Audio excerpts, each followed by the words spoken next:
Okay. Identify the graph that best represents the relationship between the number of Canadian dollars John received at an exchange rate of $1.33 Canadian dollars for every US dollars. For every US dollar. So what we're supposed to do is tell which one of these graphs best represents that relationship. Okay. And you always want to ask yourself on these, what is happening to one as the other one is changing? So what's happening to the number of Canadian dollars as the number of US dollars increases? Well, if you think about it, if you give more US dollars, if this increases, you should be able to exchange those for more Canadian dollars. And that's what this answer C tells you. As this goes up, this one also goes up. And that's what that's showing you. So answer C is really the only one that even makes sense. This one's going down as the other one's going up. Okay. This one, number of Canadian dollars, is staying the same as this goes up. That wouldn't make sense either. This one, it stays the same for a while and then it goes up. And that doesn't really make sense. It should be going up the whole time. As this increases, this should increase.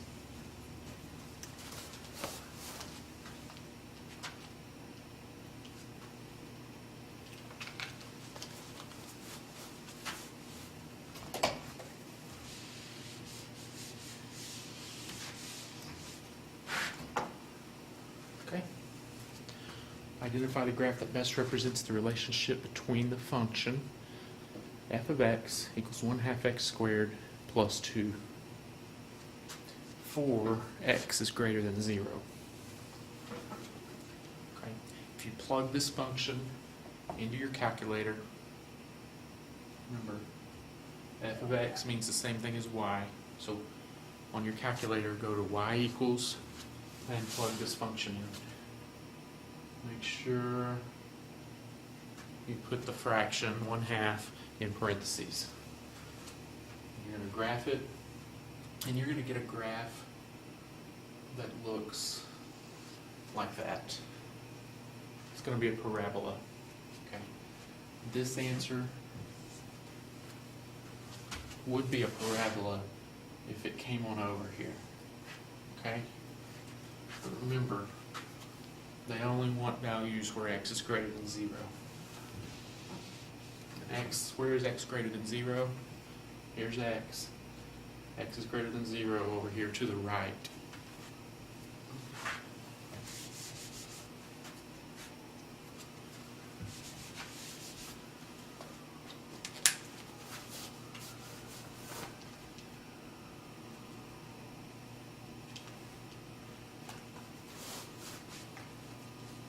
Which statement is true about the graph below? Okay. Notice on the x-axis you have time in hours. On the y-axis you have amount left. Okay, they're talking about a candle burning its way down. Okay, so when you start out over here where time equals 0, you have the whole candle left. You have 90 centimeters. Okay? As time goes by, look what happens. The candle becomes smaller because it's burning. Okay? So I'm going to look at these answers. Look at answer A. After 4 hours, 40 centimeters is left. So here's 4 hours, and here's 40 centimeters right here. Okay, so that's not true. A is not true. Answer B, the candle will never burn all the way out. Well, that's not true because it burns out right there. There's no more candle left at this point. So, answer B is wrong. Answer C, the candle will have 20 centimeters left after 7 hours. 7 hours, 20 centimeters. Okay, there's the answer. Which statement is true about the graph below? Jim must drive 60 miles to use 6 gallons of gas. Okay. Here's the gas used. Here's the distance driven. So 60 miles is here. 6 gallons is here. So that's not on the line, so that's not right. If Jim wanted to drive 150 miles, he would need 10 gallons of gas. Okay. Now 150 isn't on the graph, so you need to come on over. Here's 100. These are going up by 10, so 110 would be here. 120. Kind of make your next mark there. 130. You bring that on over. 140 would be about there, and 150. Okay, so you have to kind of think about this a little bit. Even though they didn't put 150 in here, you can tell that it would be out here. So there's 150. Okay. And you also need to extend this line. So just take a straight edge, extend the line out like that.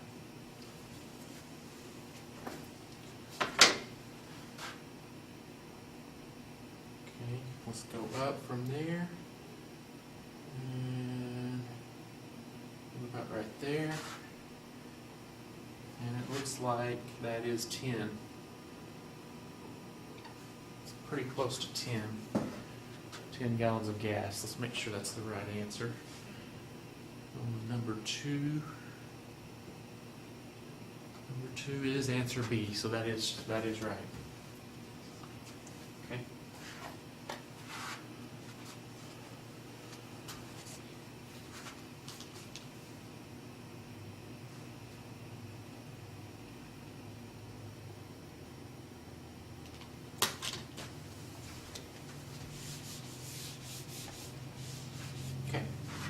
Next one. I'm going to talk a little bit about this.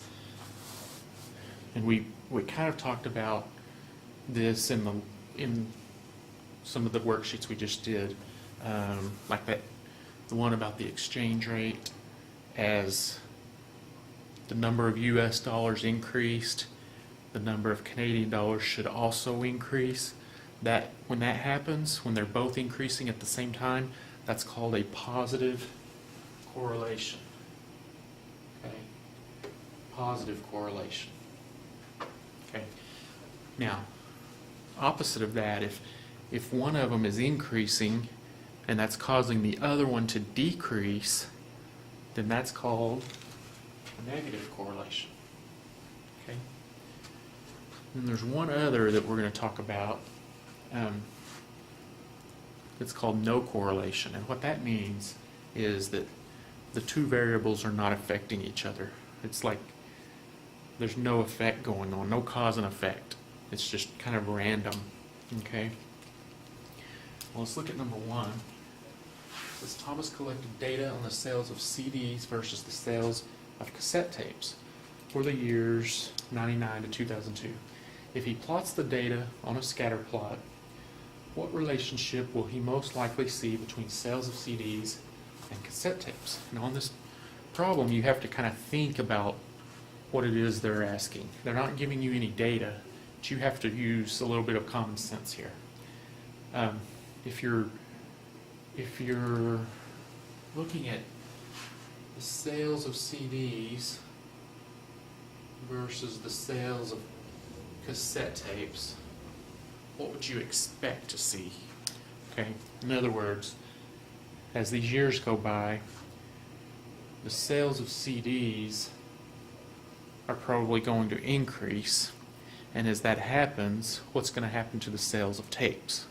If you think about it, the more CDs that are sold, probably the less cassette tapes that are going to be sold, because it's like CDs are taking the place of cassettes. So as in this case, as one increases, the other one is going to decrease. So that is a negative correlation. So they are correlated.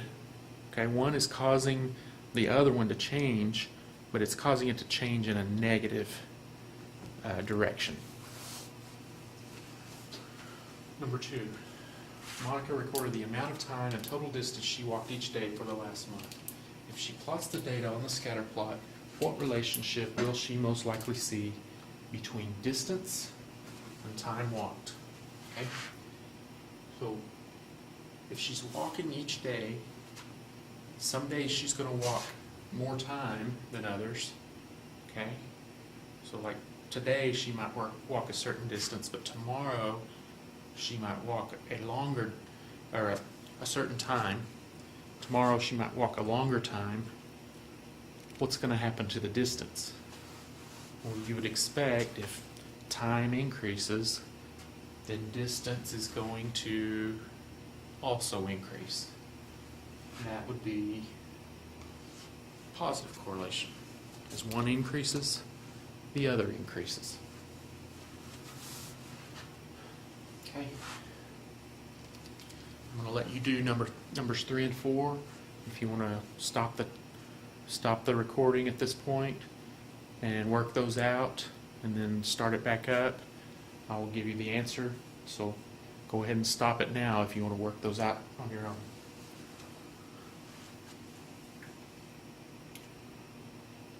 Number 3 is just like number 2. As distance increases, time is also going to increase. Okay? Because the farther a person lives from the school, the longer time it's going to take them to get there. So as one increases, the other increases. Positive correlation. Number 4. What relationship between the type of book and number of pages? Well, type of book does not affect the number of pages here. Okay, he's looking at fiction and nonfiction books. Okay, you can have short or long fiction. You can have short or long nonfiction. It doesn't matter. So what you would have here, where one is not affecting the other, that would be no correlation. Okay. Now this other type is constant correlation. You don't need to worry about that one. Constant correlation. So just don't worry about that. But know the difference between these 3 that we talked about here.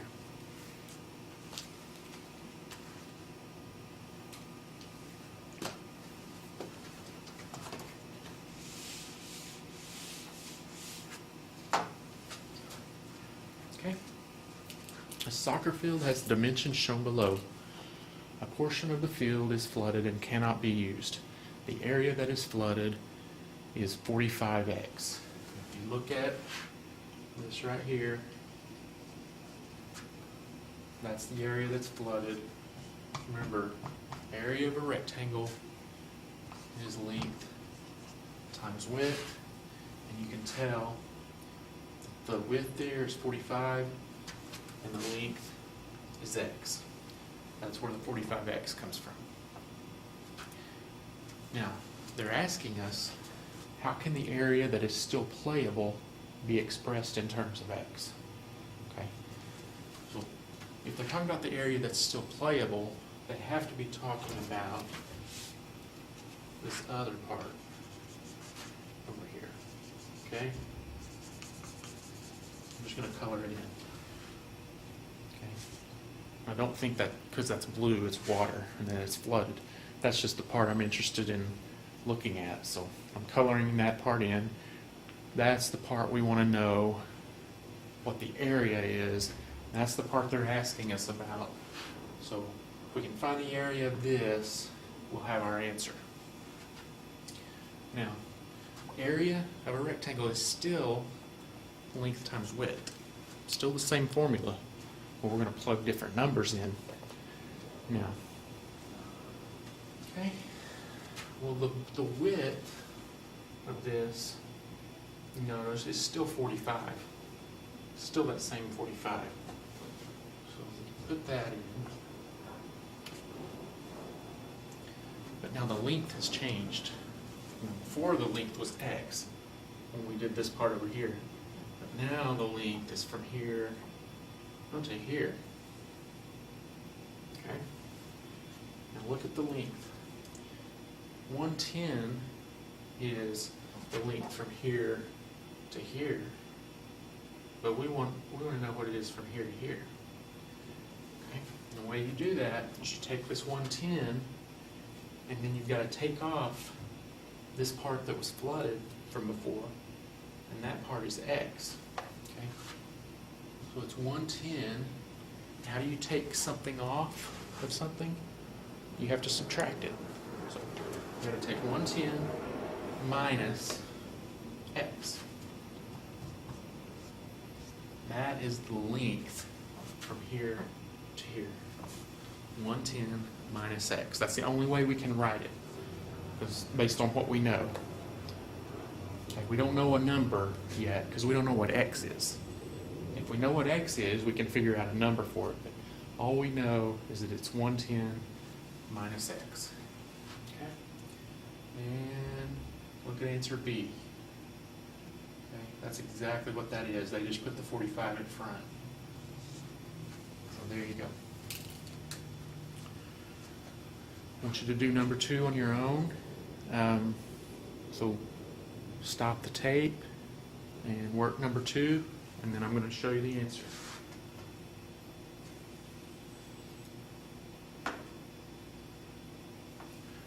Number 2.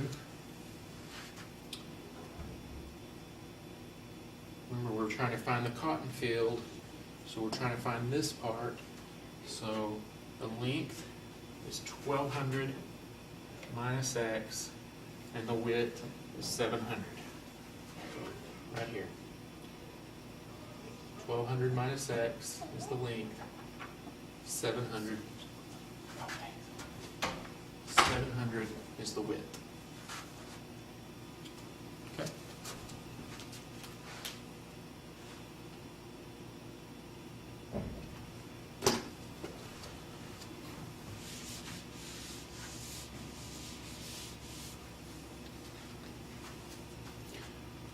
This is the same type of problem.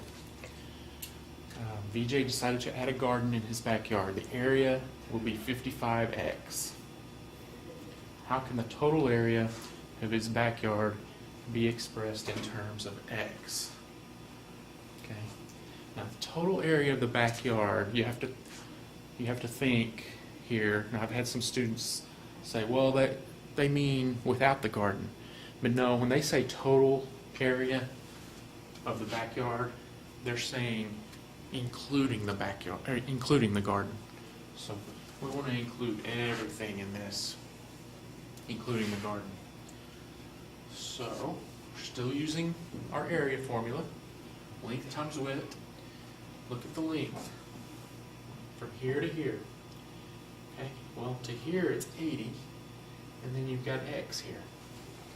So the length is going to be 80 plus x. Put that in parentheses. And the width is just 55 right there. So I'm going to go in and put the 55 over here in front.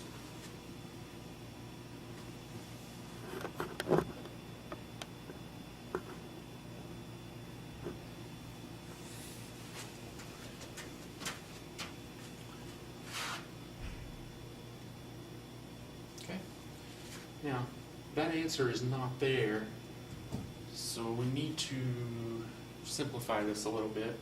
So we need to take 55 times 80, you work that out, you get 4,400, and then you need to take 55 times x, which is 55x. Okay. So answer C. Go ahead and do number 2 on your own. Stop the tape.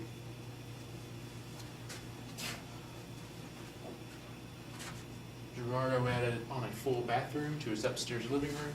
The area of the new bathroom is 13x. That's right here. How can the new upstairs living room area be expressed in terms of x? Now this one, since they're talking about living room area,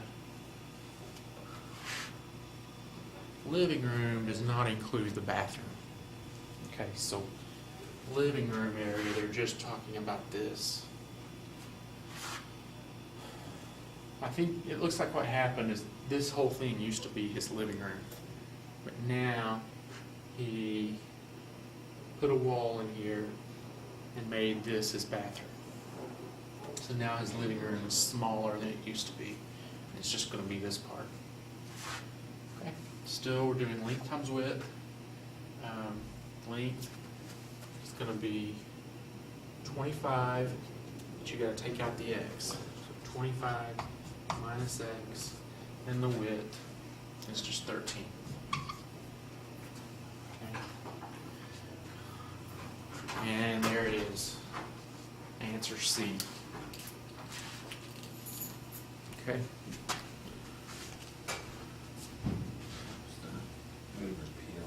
Yeah. That's it. Okay. Yep. Oh, gee, I want to be in the slideshow. PLC. Answer.